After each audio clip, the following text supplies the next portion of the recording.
What's up, everybody? Welcome to the CanesInSight Daily Podcast, powered by Anajar and Levine Accident Attorneys. A lot of football going on this weekend. We are getting close to college football. High school football has already begun. Preseason football, so a lot of past Canes, future Canes in action. We will get to all that. Plus, we will give you an update on camp. The Canes had a scrimmage on Saturday, so we will give you the absolute latest on what's happening with the Miami Hurricanes as they gear up for the Florida Gators. Going to have a lot of pre-Gator content in the 2 weeks coming up. But right now, we'll talk about the latest from camp. And again, some present Canes, future Canes, and past Canes. You will enjoy all of that. First, want to give a shout out to Anajar and Levine Accident Attorneys. If you or someone you care about has been injured in an accident, you could be entitled to significant compensation. 1-800-747-3733, 1-800-747-FREE. Take back control of your life with Anajar and Levine. They don't get paid until you get paid. Pete, hop in.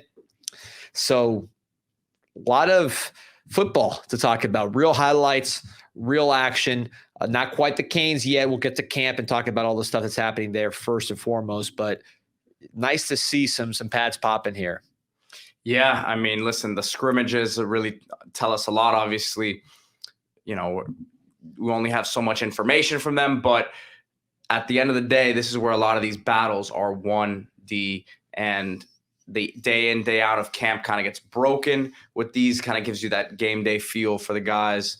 And again, it's as close as you're going to get to a game action. So I think that it makes things very easy, or easier, I should say, for coach to determine some of these battles going on here. Yeah, and look, good news, bad news with the CanesInSight podcast. I can promise you nobody is more plugged into what is happening in Green Tree in the media. The negative, and I'll consider it a negative, but the reality of it is we're playing Florida August 31st. They're digging for information, so we got to be judicious on some of the things that we can give you. We can give you a little more on those Canes Connection calls for Canes Connection members. You got to sign up with the link in the description, canesconnection.com/CIS. It's Miami's official NIL collective. We can give our members a little more because it's a more private setting. Those who are contributing to making this program what it will be. Here, we got Gators all over the place lurking, so we have to be a little more careful, but we're not going to steer you wrong or, talk about somebody who's not playing or tell you something that isn't the case. So with that disclaimer, want to give you the latest on camp. And what I'm going to do, we had a scrimmage on Saturday. What I can tell you about that scrimmage, no injuries. Certainly no major injuries, which is the most important thing with all these scrimmages. Contact's going to start to decrease a little bit. It is going to be more into a game planning mode as you get ready for Florida. So Miami has had, in my opinion, I think the opinion of those I talked to, a good camp health-wise. Continue to knock on wood, but I think you made it through the most physical portion of camp as best as you could hope. It's football. There's going to be nicks. It is what it is. But, catastrophe, I haven't seen catastrophe or heard anything about catastrophe from camp, which is where you want to be for the Miami Hurricanes. So it's the most I can give you, but sleep easy with that information. That scrimmage on Saturday went off without a hitch, and you've kind of passed the most physical portion of camp in a way that I think if you ask the coaches to sign up for, they'd sign up for. So that's what I could say about that portion of it. I want to go position by position and not like depth charts or all this. We've gone through all that. More just guys that are flashing. Now, some of these guys flashing may not even play this year, but they're showing potential for the future, and they're moving up in terms of playing time and in terms of what they're showing. So I think they're notable players from the last week or so of practice and the scrimmage. Quarterback, want to start with Emory Williams. I mentioned him before as a stock-up guy. He just looks so much more healthy than he did in spring. He was coming back from that arm injury to his non-throwing arm. I think it hurt him more than I anticipated. I thought non-throwing arm, if he's out there practicing, he must be okay. But really, you could tell he wasn't fully himself yet. I think healing plus a good summer of work, he looks more athletic, just sharper. He always had the great mental game. I think Emory Williams is a trend up name at the quarterback spot. And I wanted to highlight somebody who doesn't get a lot of attention, which is Judd Anderson. That is somebody, is Miami's developmental quarterback, signed out of Georgia, 6'7", former double-double basketball player, bounced around a lot from high schools, played in some systems that weren't necessarily conducive to his skill set, ultimately had a good senior year for Warner Robins and had a nice little playoff run and put some good numbers up. And I think with him, He really needs stability. He needs to be a true developmental player. But when he does get opportunities with, the last teams, right? Because he's behind the more experienced guys, Emery, Poffenbarger, of course, Cam Ward, who've started games. But when he gets time with these walk-on players and with some of the younger players, he shows flashes. He's athletic. He's extremely coordinated at his size. He's a natural thrower, and he's making some throws. He's leading some touchdown drives. He's able to throw with touch in the red zone, which is nice when you have a quarterback with a strong arm like he does. You don't always see the ability to layer throws and to take something off it. He can do that. Very natural release. Everything he does is natural. He's just so coordinated at his size, has some twitch for a taller guy, just a good athlete in general, and has arm when he needs it. The deep ball, he's struggled with the timing of the deep ball throughout his career. I see that getting better. And I think really everything getting better. His reps are limited. He's not someone you expect this year. To me, he's a guy that if he sticks with the program, needs stability, by the third year, fourth year, like old school, true developmental quarterback, he could be something. Again, a lot depends on him. We haven't seen him in live action. This is all projection. I don't want to get ahead of my skis on Judd Anderson, but you want to see flashes and you want to see traits and you want to see consistency. Might be too strong a word, but you don't want to see somebody who's all over the place. And I think so far, so good with Judd Anderson. I heard great things about him off the field. If he continues to work, he could be a guy that develops into someone who can help you win football games and has a lot of physical ability. So that's the NP. I know you saw Judd Anderson when you were out there. What do you think of him? Yeah, I mean, I think I said it in a couple of my post-practice reports from the parking lot there, that it just, again, this was just in 7-on-7 stuff and quarterbacks getting loose, but that ball coming off his hand looked nice. It looked smooth for someone of that stature. Kind of remember like Brock Osweiler being, the most recent that I can think of, like 6'8", 6'7" type quarterback. And he had his little run, but he was stiff, right? That's what you'd think of with these tall guys. And the way he's just moving around out there, again, this is not live action, but it looks nice, and it looks like something to build off of for sure if you're Shannon Dawson. And we say live action, I mean, they're not tackling the quarterback, right? Yeah. So he is playing scrimmage situations. Again, less reps because of the three experienced guys ahead of him. I'm talking about when I saw him, at least. Right. Just him throwing with the receivers and, in one-on-one coverage out there or whatever. But even in team, he is making some plays and leading touchdown drives. So excited to see his progress. He's a true developmental guy. You hope to see him actually stick around and develop. The portal era, that's not become the norm. But if he does that old school approach, I think he could be something. We'll see where he goes. But I like what he's done to this point. Tight end, business as usual. I think you'll see 4 guys play there against Florida. Running back, I skipped over. 2 names I wanted to highlight. A.J. Allen, fully healthy from his shoulder injury, looks good. You want to see explosive runs from him. That's the one thing he didn't do last year, even though he had a nice healthy yards per carry over 5. I think with his injury, with his improved work ethic, this is a guy when just focusing on A.J. Allen for a second. Running backs, you always hear about them just being natural talents. A.J. Allen's someone that is lauded for his work ethic and his commitment to his craft. That's something Matt Merritt said when I talked to him. That interview's on CanesInSight now for free. Sign up, 6.9 million posts and counting, CanesInsight.com. But I did a free article interview with Matt Merritt, the running back coach, and he mentioned that as well. And I've heard that from multiple sources. Allen's a very hard worker. So you see the fruits of his labor. You see the health and you see the hard work paying off. And I think he's a guy that's going to be a much better back this year. You saw it last year, but I think you'll see a much better back this year. And then Jordan Lyle, really great. I talked about his balance, which I think he probably has the best balance in that entire room. And also the ability just to hop from hole to hole and gap to gap. He does have some really nice patience and quickness in his feet. True running back. And I think he's someone that can help you right away.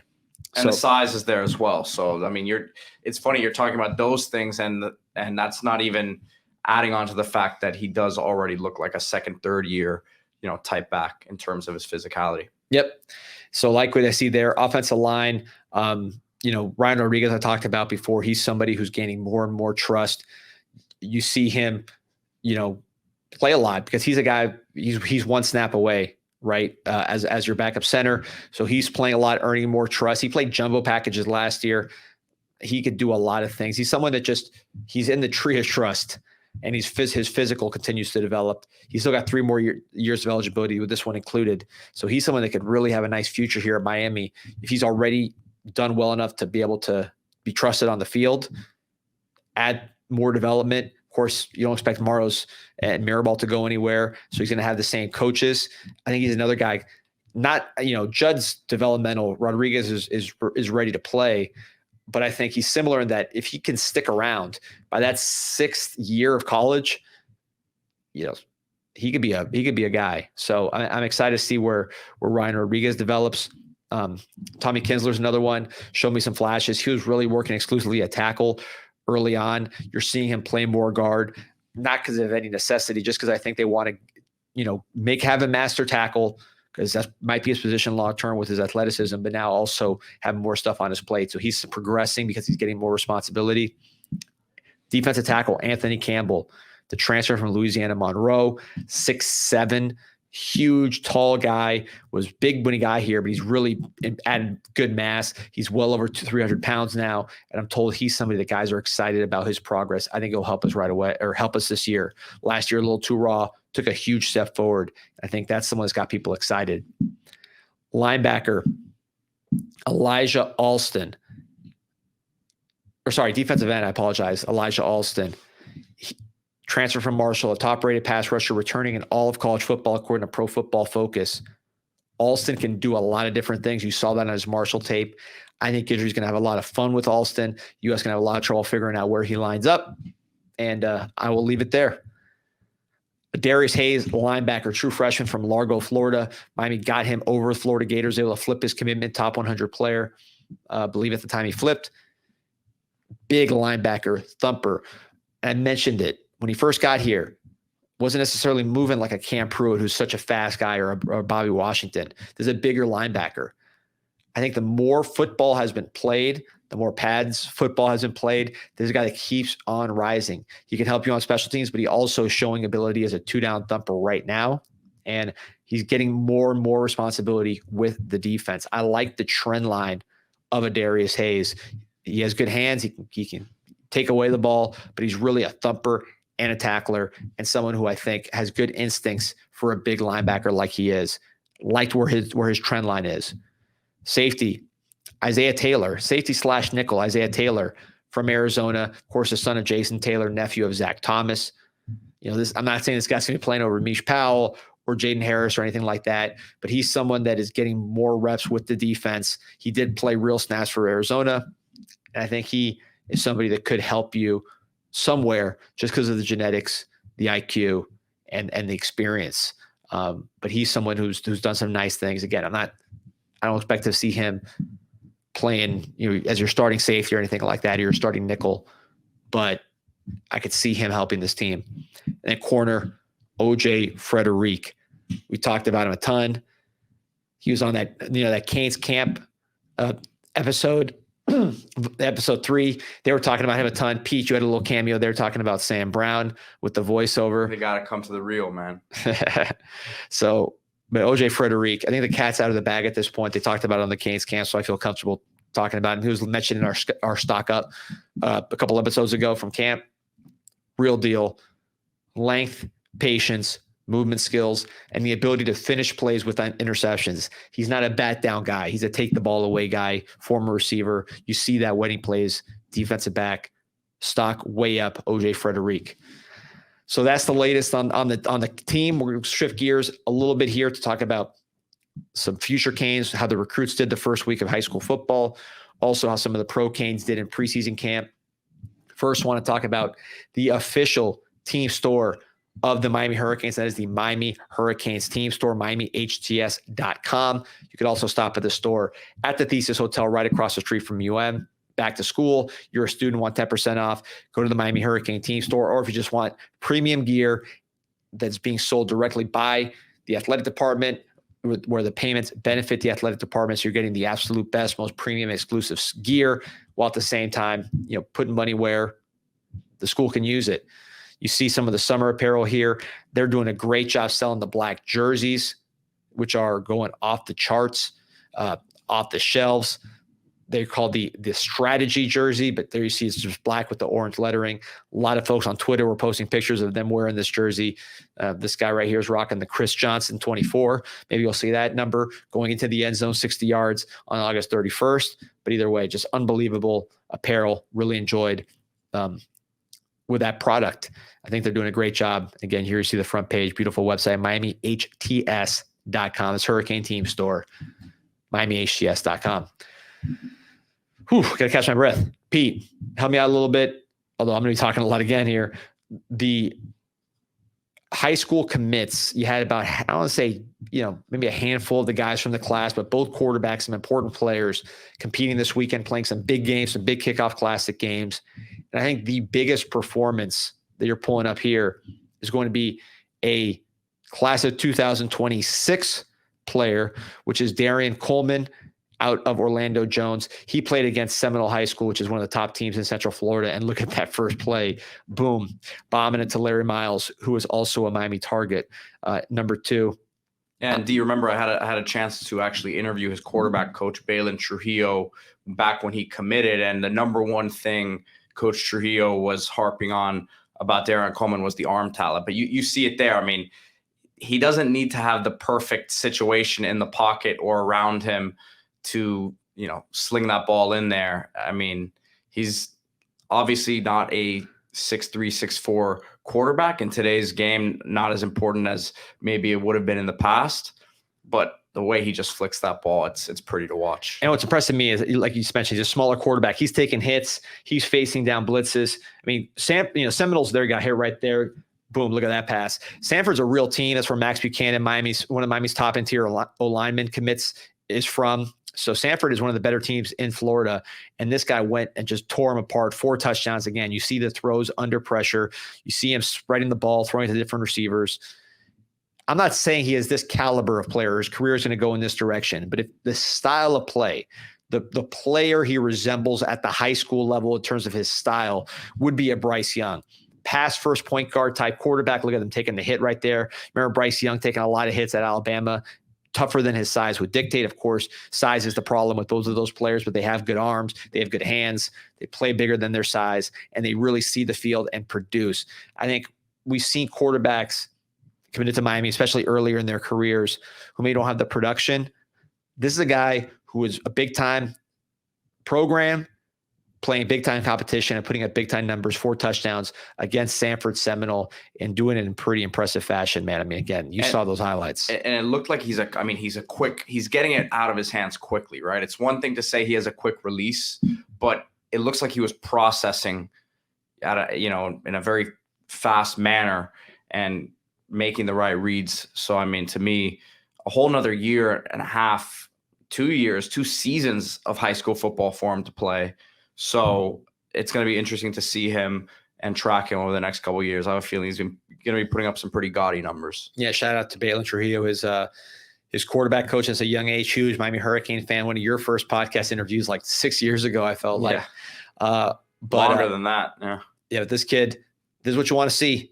Production against big-time competition. And that number 2 that he threw that bomb to, Larry Miles, big-time 2026 target as well. Of course, Vernell Brown, maybe the best receiver in the state this year, is a current teammate for the class of 2025.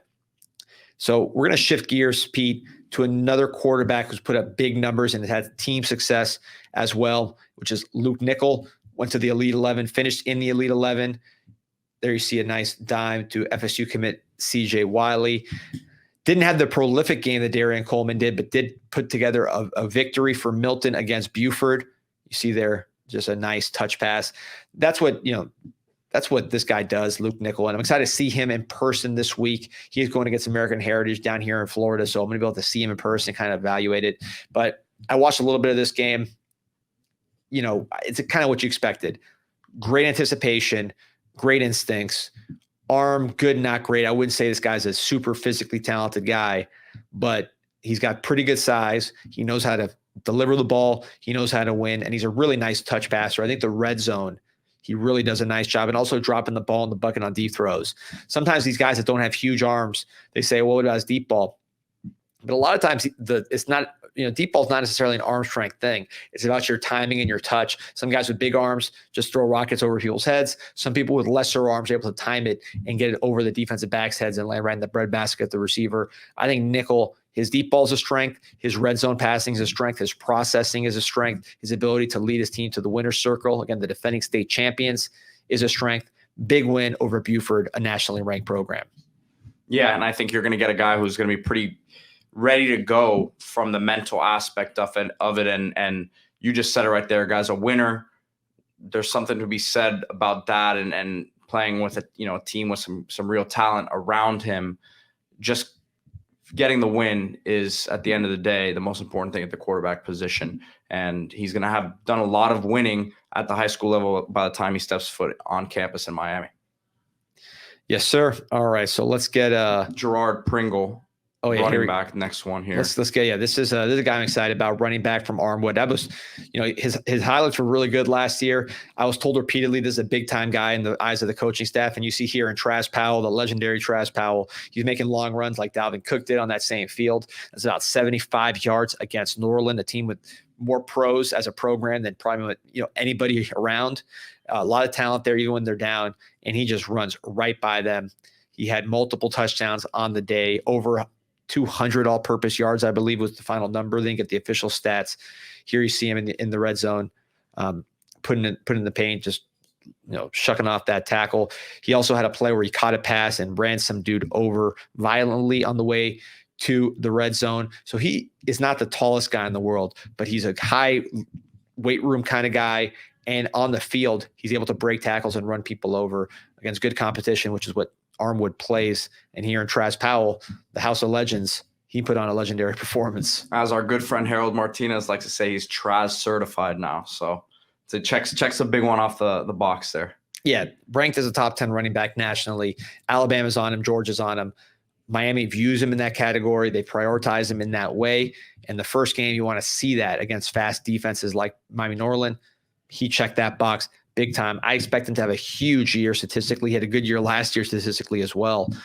Running back's a production position. This was one of the more productive running backs in the state of Florida last year. He's already off to a flying start. And that 10-7 speed, you see it there when he's running by Norland on that long touchdown. And there are a couple other plays, you reverse field. He's got the speed. Height, he's not 5'11", probably closer to 5'9", but he's strong and runs with that strength as well. Next guy up here, D, one of my favorite prospects in the class, Brock Schott, tight end out of Indiana. And I mean, it's a guy that we talked about during his recruiting process before he committed to Miami, that he could really play the defensive side of the ball as well. Yeah, this was just a scrimmage, so the quarterbacks weren't live, but you see him here making plays in the backfield against the running back, forcing a fumble. He did get to the quarterback twice, kind of two-hand tagged him. You see him playing inline, blocking a little bit. He caught a pass lined up wide. I also saw him get a carry when they posted the extended highlights of this game as like a fullback. So similar to Elijah Lofton, not exactly the same body type, probably a little more speed for Brock Schott, maybe a little leaner. But you see the total versatility. There he is with the sack. Again, quarterbacks were not live for the scrimmage. But this is one of my favorite players in the class, just like Lofton was last year, because of that versatility, the football ability, just catch, block, run. And he's got speed. He's got testing numbers. Lofton did as well. People ignored those testing numbers because he didn't have the ideal height. But this was a guy that can, physically get it done. Again, there you see him, another sack without the live contact.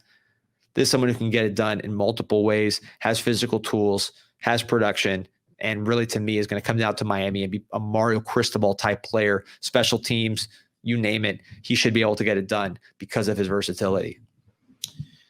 Then we will finish it off here, D, with Jaden Wilkerson on the offensive line. And, well, we actually have a couple of Jaden Wilkerson and Drake Stubbs as well, but we'll start here with Wilkerson. So this one I had to watch the whole game, and I did watch the whole game. At least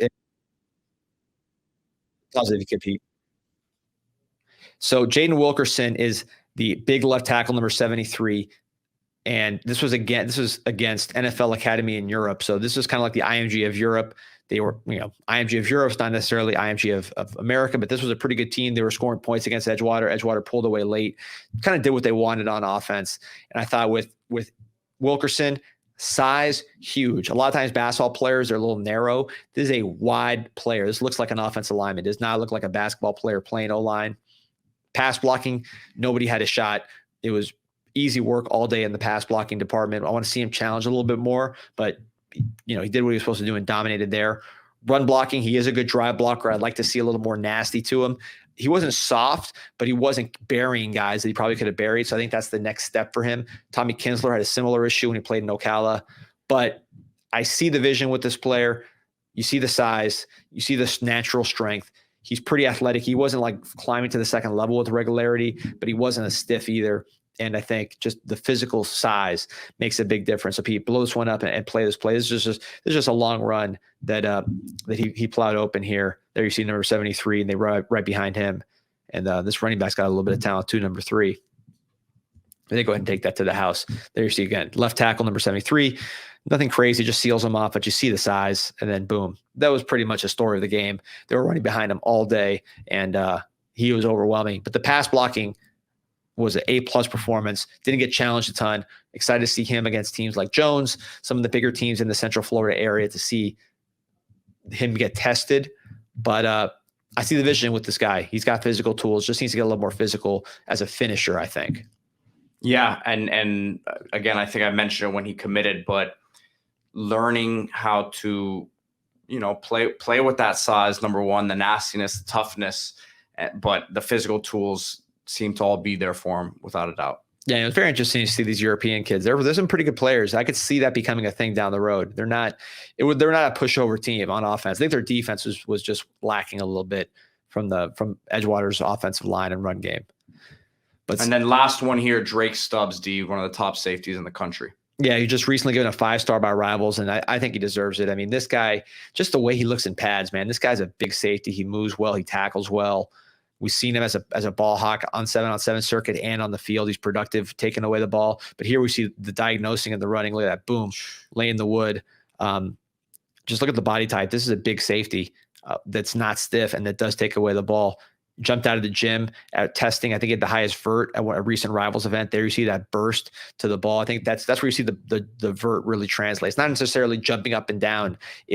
He ate up 8 yards of space there in a flash. That's where you see it. It's just that explosive step when he puts his foot in the ground and then accelerates. Doesn't have to be up in the air. It could be forward as well. Combine that with the length, the instincts, the fact that he can't take the ball away and has that in his bag as well. This is one of the more complete safeties you'll find. I don't know if he can just line up and cover a receiver. I want to see that. I just don't know. I know he did a little bit of that in the camp circuit, but in terms of playing the post, tackling, physical tools, the big program experience, this is a safe bet. I can see why Rivals gave him a 5-star. Huge get for a Miami team that really, really needs safeties.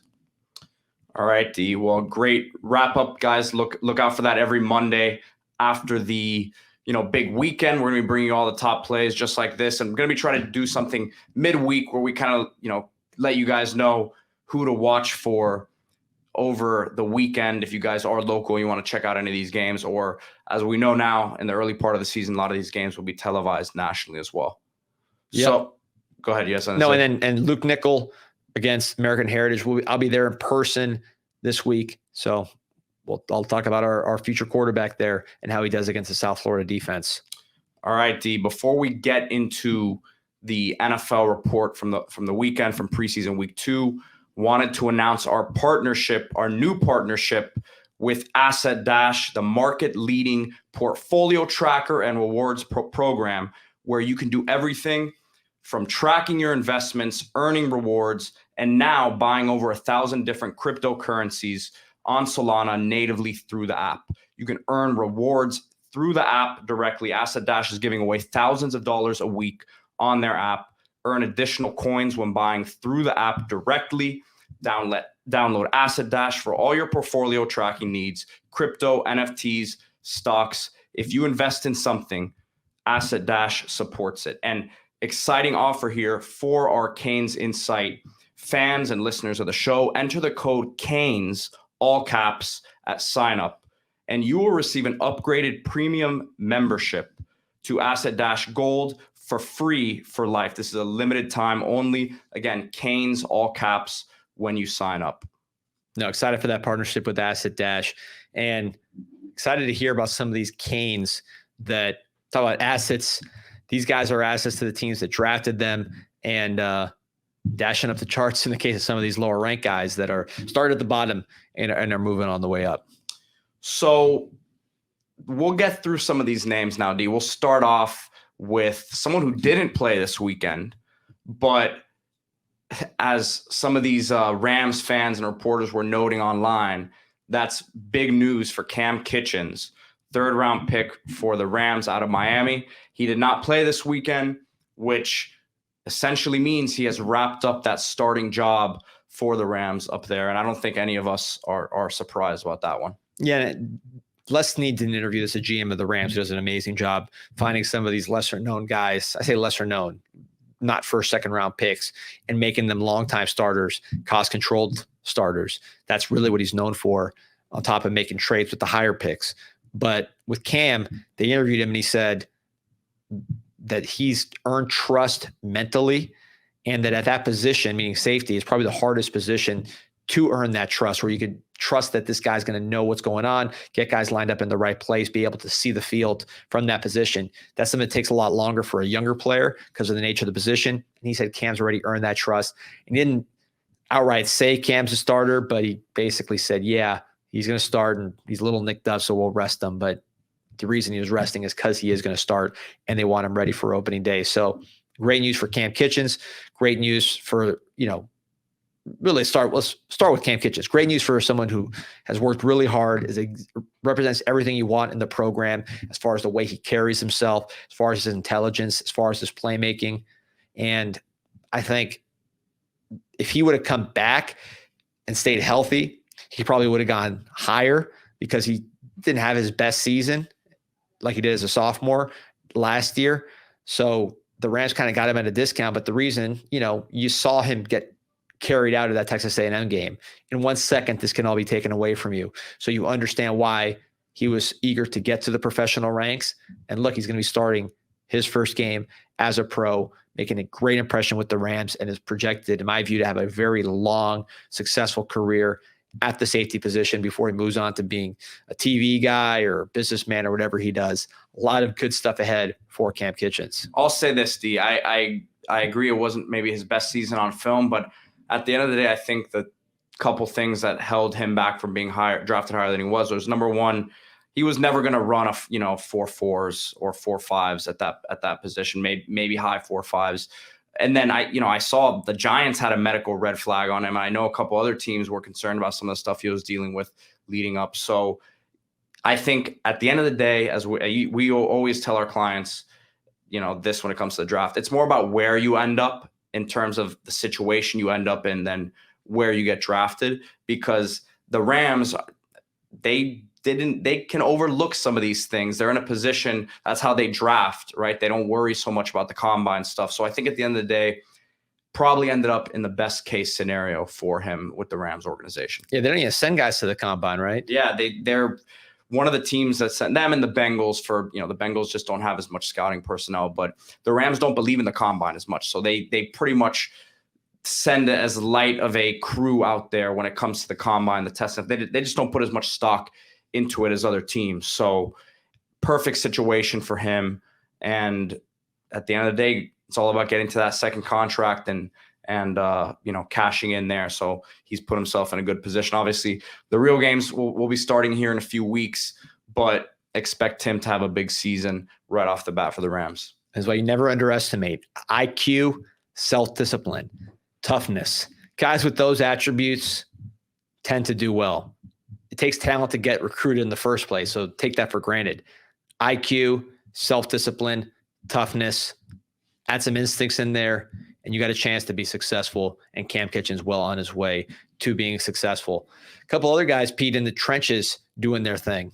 Yeah, we'll start off here with Matt Lee, which, man, we got some comments the other day when we were talking about Matt Lee, saying you guys talked about him like he was an All-American. He was a top 5 to 10, 5 to 7 center in the country last year. D, we were talking about it before the show. He could have easily been an All-American, and no one would have batted an eye about it. And again, we've said it before, but fell in the draft because of some medical concerns long-term at that position. Again, the nature of the position, it's not a position that gets overly drafted. So you're looking at a guy here who has not allowed any pressures for the first 2 weeks of preseason, as PFF points out. Really good pass blocking grade, which athletically we knew that was always going to be a strength of his. He tested historically well at the combine, right? So it looks like he's a guy who has a really good chance to make that roster as their number 2 center. And man, that would be awesome news for him, because I definitely think he deserves it. Yeah, pull back that graphic up, because it's like either Matt Lee has somebody on the inside at PFF that gave him the best grades in college at UCF, the best grades in college at Miami, and now the best grades in preseason. But he's got to be blocking somebody if PFF consistently rates him in the 90s. And I saw this game, or at least I saw Matt Lee's portion of the game on TV, and he's like clockwork. Also saw a part where he was bull rushed. I believe it was by Gervin Dexter, and then was able to hold his anchor and not allow Dexter to push him into the backfield, which is what you want when you're an athletic center like Lee, the ability to hold your point and not get bull rushed all the way to the quarterback. He showed that against a guy who's going to play a lot for the Chicago Bears. And of course, all the athletic stuff, the technique stuff, the IQ stuff, you take that for granted with Lee because he's very consistent in those respects. So add the power element and the strength element to hold up in the NFL, and you got yourself a starter. Next up here, talking about the trenches, Leonard Taylor, back-to-back weeks here where he's made some nice plays. This one against the Carolina Panthers, D. Yeah, happy for him to turn it on. We all knew he had it in him. Of course, still very early, but sometimes this could be the best thing that happens to a player when you're the 5-star since you're a sophomore in high school, and then you deal with significant adversity going undrafted. I mean, you can't blame that on anybody in particular. You got to kind of reckon with it yourself, because that's, 32 teams saying no. So, that's a pretty resounding message. And it seems like he got the message because he's made play after play after play. You see the quick penetrating ability he has. His skill set is so rare as far as the quickness at that size. If you get that undrafted, you are really playing with house money, because D tackle is usually something you got to pay a premium for. And, it's not like this guy killed somebody. He had just kind of maturity stuff and consistency stuff. So if you get that out of him, the Jets are going to get a steal with a guy like a Leonard Taylor. Yeah, and Robert Saleh basically said he's put himself in good position with some solid practice weeks as well to be a guy who might make this roster, the active roster. Because the thing is, D, with a guy like where Leonard Taylor does have he has a big, just from the business side of it, he has a big, kind of leg up in making this team right now, is if he gets put on the practice squad, he's shown enough that they don't want to put him on the practice squad because someone else is going to come and grab him and put him on the active roster right away. So he's shown enough flashes that he's going to be wanted by other teams now, that he's actually put the film out there. But the Jets are going to be in a position where they're going to want to, at least give him, I would say, half a season to get a look on an active roster before they make a judgment, right? So I think that's where he has a good chance of making this roster. Because the second they put him on practice squad, any other team who wants to pick him up has to put him to the active roster, but they don't want to risk losing him. Yeah, and the interior pass rush is so valuable. We talk about it all the time. Guys come off the edge, you could always step up in the pocket and deliver the throw. How many times did Tom Brady and Peyton Manning do that? When it's coming up the middle, now you got to go sideways. You got to escape the pocket, and that cuts the field in half at the least. Plus, if you're not the most athletic quarterback, which most of these guys are these days, but still, you don't want to be running around for your life. That's what happens when the pressure comes right up the middle. Jets have a great pass rusher in Quentin Williams up the middle. Add another one in Leonard Taylor, and they could cause a lot of problems. Happy for Taylor. Hope he keeps consistently doing what he's doing, keeps developing, keeps doing the right things, because even if he didn't get paid right away, if he's causing pressure from the inside, he'll get paid at one point, and he's still young, got a lot of ability. Happy to see him have some success. Then the last guy here, James Williams, of course, 7th-round pick for the Tennessee Titans, now playing full-time linebacker role, which many Canes fans kind of envisioned would eventually be the best spot for him. Had a big week against the 49ers last week, And here he is with another play. I mean, he looks like a real linebacker already, D. I mean, it's crazy. Great job wrapping up in the backfield there, which again, he had issues with at times at Miami, but and I've said it on the show before. I don't know how willing he was. I think he wanted to play safety, give it as good of an opportunity as he could. And I know he was dealing with some shoulder issues throughout his time at Miami that definitely affected his ability to tackle as well as he could.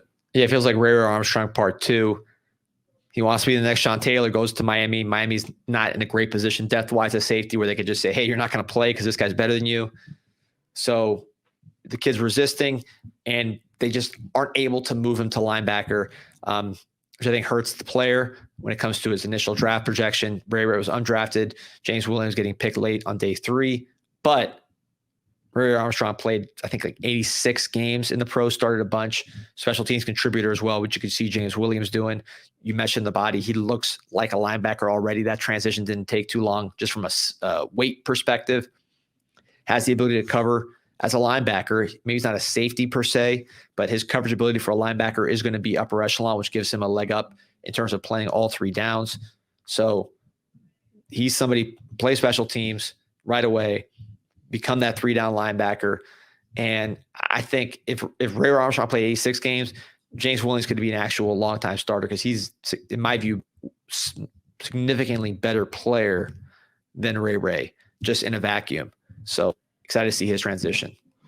Yeah, and I don't have a video for it or anything right now, but I don't want to forget. I saw DJ Dallas had a nice return for the Cardinals as well over the weekend. So obviously we were kind of highlighting the rookies there, and I'm sure we missed some guys who made some big plays, but this is what most should expect on a Monday show throughout the season. Do a little NFL recap, go over some of the big plays from the high school, and then of course we got to talk about the game, from the previous weekend for the Canes. But man, we have actual football to talk about, and these shows we got real things to talk about, man. It's fun to see finally. Yeah, Greg Rousseau's another one that had a really big day with the first teamers, but a lot going on. We got Gators coming up as far as Gator content. We're going to be breaking down that team, the matchups. We're going to bring in some folks from behind enemy lines.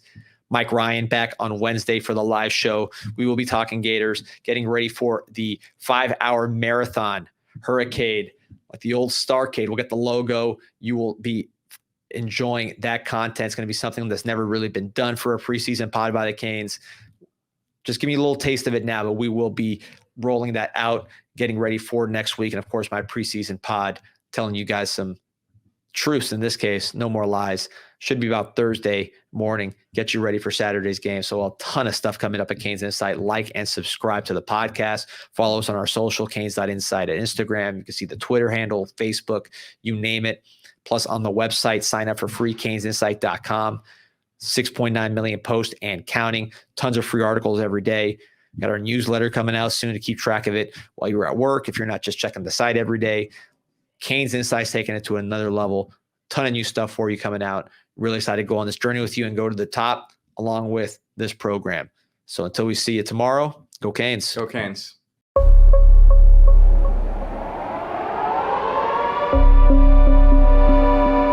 Yeah, this an insight to the Canes, and we ain't playing no games. Joaquin said dominate, so that's what we do. Home of the legends and 7th floor crew, down in Miami where hurricanes brew. You here for the rumors, we bring you the news, cause it's all about the you, and nobody do it like CanesInSight.